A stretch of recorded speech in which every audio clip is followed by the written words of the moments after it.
E aí, pessoal, bem-vindos à primeira aula da disciplina de Métodos 1, agora no formato remoto.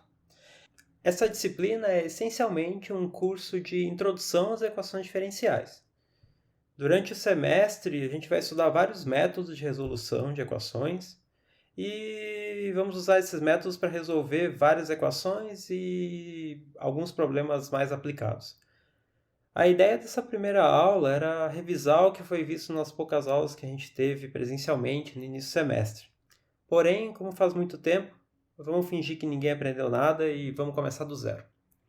Então, começando com algumas definições, a gente tem o seguinte: uma equação diferencial é uma equação envolvendo uma função desconhecida e as suas derivadas. Aqui na direita, a gente tem um exemplo que é uma equação diferencial para uma função y que a gente não conhece e que envolve também a primeira derivada de y. Então, a equação diferencial é uma equação para uma função desconhecida. O que a gente quer aqui com a equação diferencial é encontrar uma função que satisfaça essa relação. Portanto, a solução de uma equação diferencial é uma função diferenciável e que satisfaz a equação em algum subintervalo da reta. Nesse exemplo aqui, a gente tem a função 2 sobre x². Essa função está definida nesse intervalo i de 0 mais infinito. Ela é diferenciável nesse intervalo. E mais, se vocês derivarem essa função, substituírem aqui nessa expressão, após alguns cancelamentos, vocês vão ver que fica 0 igual a zero. Portanto, essa função é uma solução da equação diferencial. Ao longo do semestre, a gente vai ver vários métodos de como encontrar essas soluções. Porém, não existe um método geral para a resolução de equações diferenciais. O que a gente vai ver são vários métodos e cada método funciona para resolver algum tipo de equação diferencial. Então, ao longo do semestre, a gente vai classificar várias equações de acordo com vários critérios. A primeira classificação que a gente vai ver aqui é quanto à ordem. A ordem de uma equação diferencial é a ordem da derivada mais alta que aparece na equação.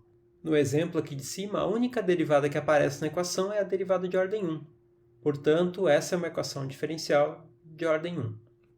Outra classificação também diz respeito à quantidade de variáveis independentes presentes na equação. Então, a gente vai dizer que uma equação diferencial ela é ordinária se a função incógnita depender somente de uma variável. No exemplo aqui de cima, a função incógnita y só depende de x e, portanto, é uma equação diferencial ordinária. A gente vai abreviar a equação diferencial ordinária daqui para frente como EDO. No caso de uma equação diferencial em que a função incógnita depende de mais de uma variável, a gente vai dizer que a equação é uma equação diferencial parcial. Vamos ver mais alguns exemplos de equações. O primeiro exemplo aqui é o exemplo de um modelo populacional. A gente vai ver mais detalhes na sequência.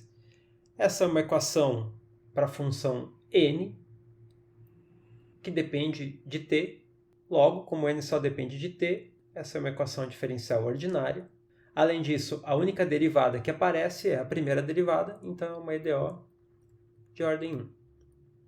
Próximo exemplo é a equação diferencial que modela o comportamento de um sistema massa-mola. Y é o eixo horizontal. Escolhendo algum ponto aqui na horizontal como a origem do nosso sistema, y vai ser a distância até a origem. Então, y de t vai ser a distância até a origem do bloco em algum instante t. Esse bloco é um bloco de massa m, que está sujeito a uma força elástica dada pela mola e também alguma força externa Ft. Nesse modelo, a gente não está considerando nenhum tipo de resistência, então a equação diferencial fica assim. Essa equação diferencial ela é uma equação para a função y que depende somente da variável t, portanto, também é uma EDO. E a derivada de ordem mais alta que aparece é a derivada de ordem 2. Então, é uma EDO de ordem 2. No próximo exemplo, a gente tem a equação do calor.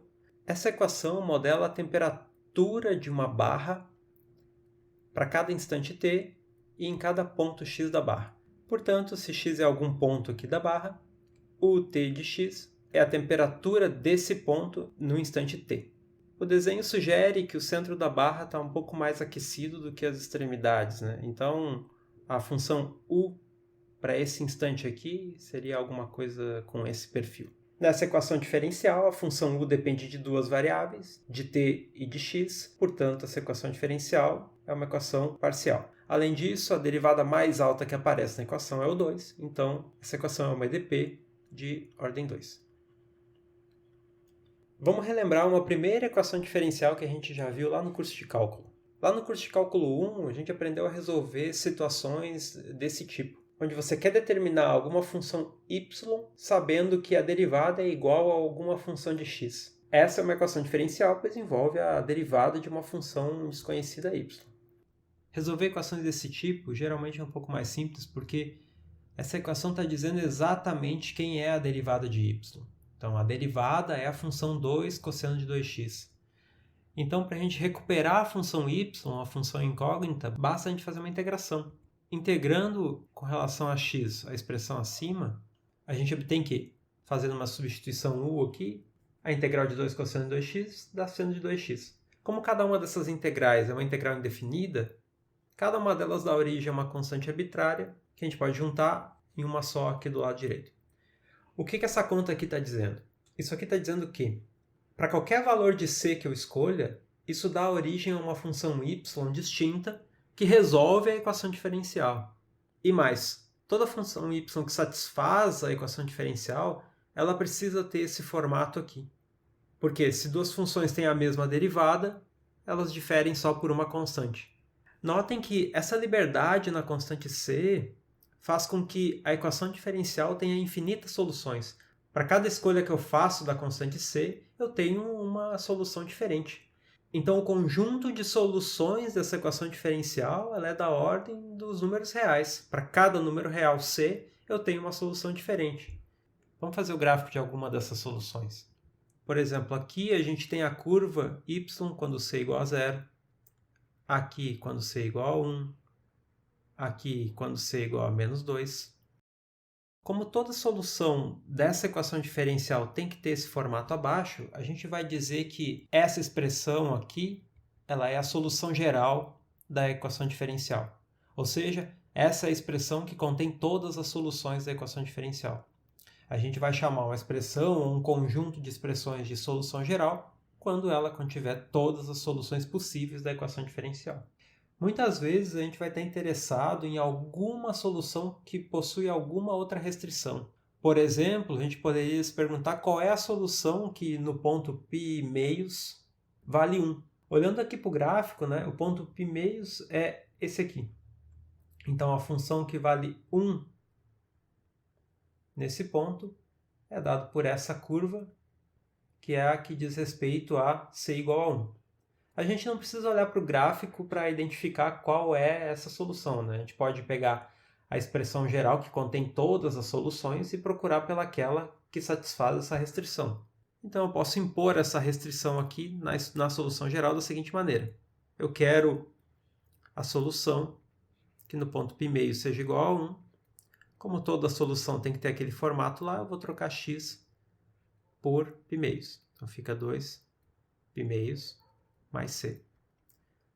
Aqui, seno de π é 0, então eu tenho 0 mais c, e isso implica que c é igual a 1.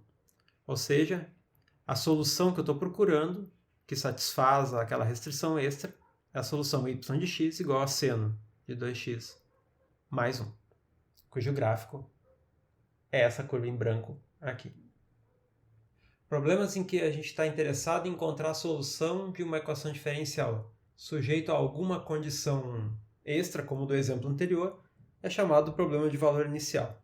No exemplo anterior, o problema de valor inicial é dado por esse par de condições, a equação diferencial e a condição inicial. No caso anterior, essas duas restrições foram suficientes para determinar uma única solução para o problema. Nem sempre uma condição inicial só vai ser suficiente para determinar unicamente uma solução. Por exemplo, se a gente tiver com um sistema massa-mola, só essas duas restrições aqui não são suficientes para determinar uma solução. Por quê? Se você solta um bloco preso a uma parede por uma mola de uma determinada posição, faz diferença se você solta esse bloco do repouso ou com alguma velocidade inicial. Então o problema deveria ser capaz de identificar essa diferença do que acontece quando você solta o bloco com diferentes velocidades iniciais. É por isso que, para determinar bem o problema aqui nesse caso, a gente precisa de uma condição extra. Nesse caso, o problema de valor inicial é composto pela equação diferencial e duas condições iniciais. Bom, vamos ver um primeiro método de resolução, então. Antes de ver o método, vamos fazer um exemplo para ter uma ideia do que vai acontecer nesses casos. Aqui eu tenho uma equação diferencial de primeira ordem, na variável y, e a primeira coisa que eu vou notar é a seguinte. A função constante y igual a zero, ela é a solução dessa equação diferencial. Se você substituir y0 aqui do lado direito, você zera toda essa expressão. E a função constante y igual a zero tem derivada a zero.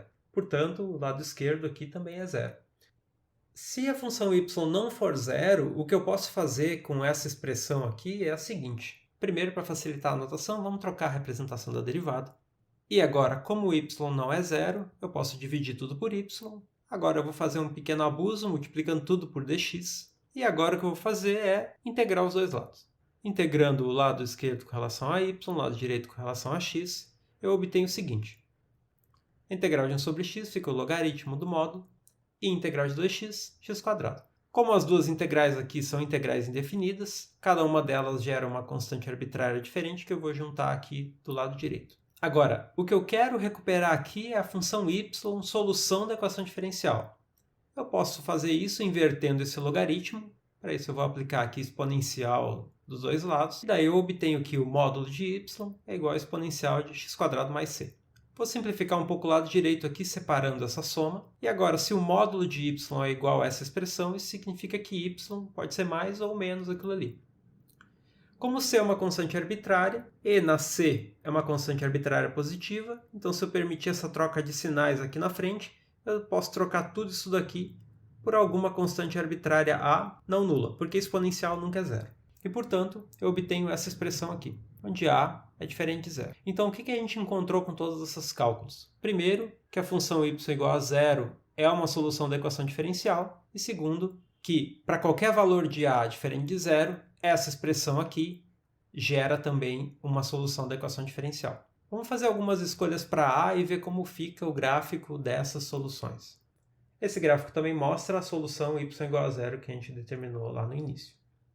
Então, o método de variáveis separáveis é essencialmente isso que a gente fez aqui. Vamos formalizar um pouco mais esse método e separar os passos críticos que aparecem aqui. Primeiro, esse método só funciona para um formato bem específico de equações, que são equações separáveis. Uma equação separável é uma equação de primeira ordem e tal que a derivada pode ser escrita como um produto de uma função da variável independente por uma função da variável dependente. Então, para equações separáveis, a primeira coisa que a gente pode verificar é a seguinte. Notem que, para qualquer valor real α que zera a função g, ou seja, qualquer raiz da função g, a função constante y igual a α é uma solução da equação. Se y for igual a α e g de α é zero, então esse termo aqui do lado direito fica igual a zero. Como y é uma função constante, a derivada é zero, então zera também o lado esquerdo. Ou seja, para cada raiz da função g, eu tenho uma solução constante distinta da equação diferencial. Agora, sempre que y não for igual a nenhum desses alfas, g de y não vai ser zero e eu posso, então, dividir toda aquela expressão por g de y. Notem que aqui do lado de esquerdo eu tenho essencialmente expressões envolvendo a função incógnita, enquanto que do lado direito eu só tenho expressões envolvendo a variável independente. Então, suponha que h é alguma primitiva de 1 sobre g. Isso é a mesma coisa que dizer que a derivada de h é 1 sobre g. Se a derivada de h é 1 sobre g, eu posso usar a regra da cadeia e obter a seguinte identidade. A derivada de h composto com y com relação a x é igual a essa expressão aqui no final. Agora, isso é exatamente o que aparece do lado esquerdo aqui dessa expressão. Então, eu posso reescrever a equação diferencial dessa maneira. Agora, eu tenho aqui uma derivada em relação a x, aqui uma função de x, então eu posso integrar essa identidade com relação a x. Então, integrando, eu obtenho que a integral da derivada de h composto com y é igual a h composto com y, e vamos supor que a integral de f minúsculo é alguma f maiúsculo. Portanto, o resultado dessa integração é dado por essa expressão aqui. Como cada integral é indefinida, isso gera uma constante arbitrária que eu escrevi aqui do lado direito. Então, juntando as soluções que eu encontrei no início com as soluções que eu encontrei agora, eu obtenho a solução geral. Então, a solução geral para uma equação separável vai ser o conjunto de funções formado pelas funções constantes que eu encontrei aqui no primeiro item, mais a família de funções que eu encontrei aqui no final do item 4. Vamos limpar um pouco essa tela e ficar só com o que interessa para o método mesmo. Então, aqui, item 1, eu deixei as raízes da função g, que dão origem às soluções constantes. Aqui o item 2 está a mesma coisa. E notem que, para passar do item 2 aqui para essa expressão final, o que eu tenho que fazer é obter essa função h, que é a primitiva de 1 sobre g, e obter essa função f maiúsculo, que é uma primitiva da f. Um jeito de fazer isso que deixa os cálculos um pouco mais intuitivos é, eu posso trocar a notação da derivada, ou seja, eu peguei essa expressão aqui, só troquei a notação para a derivada de y. Agora, dessa expressão aqui, para a expressão que a gente quer, o que eu tenho que fazer é integrar o lado direito com relação a x e integrar 1 sobre g com relação a y. Eu posso fazer isso multiplicando tudo aqui por dx. E agora, é só passar o sinal de integral que eu obtenho a expressão final. Então, resumindo, o roteiro do método é o seguinte. Uma vez que você identificou que você está com uma equação separável, a primeira coisa que você vai fazer é procurar pelas raízes da g, que dão origem a soluções constantes. Depois, a gente troca a notação da derivada, dividir tudo por g de y. Eu posso dividir porque o caso em que g de y é zero eu já tratei aqui no item 1. E multiplico tudo por dx, e agora é só integrar. Integrando esses dois lados, eu vou obter essa expressão final, e, portanto, a solução geral vai ser o conjunto formado pelas soluções que eu encontrei no início e por essa família de soluções final. Caso você esteja trabalhando com um problema de valor inicial, é nesse momento aqui que você vai impor a condição extra, a condição inicial. Agora, por último, vamos usar esse método para encontrar a solução de um problema de aplicação. O exemplo que a gente tem aqui é o modelo de crescimento populacional de motos. Suponha que n de t é o número de indivíduos em uma população para cada instante de tempo t. E vamos supor que a taxa de crescimento dessa população é proporcional ao número de indivíduos presentes na população. O que a gente quer determinar é uma expressão para esse número de indivíduos. Então, a taxa de crescimento da população é a derivada do número de indivíduos. Se ela é proporcional ao número de indivíduos, isso significa que existe alguma constante positiva, tal que a derivada é igual a k vezes o número de indivíduos. Então, o que a gente tem que resolver é essa equação aqui. Notem que essa equação ela é separável, porque é uma equação de primeira ordem, e aqui do lado direito eu tenho uma função g de n da variável dependente, e aqui é uma função f da variável independente t. Essa função f é uma função constante, porque k é constante. Então eu posso começar a implementar o roteiro para resolver equações separáveis. Primeira coisa, a gente vai olhar para as raízes da g.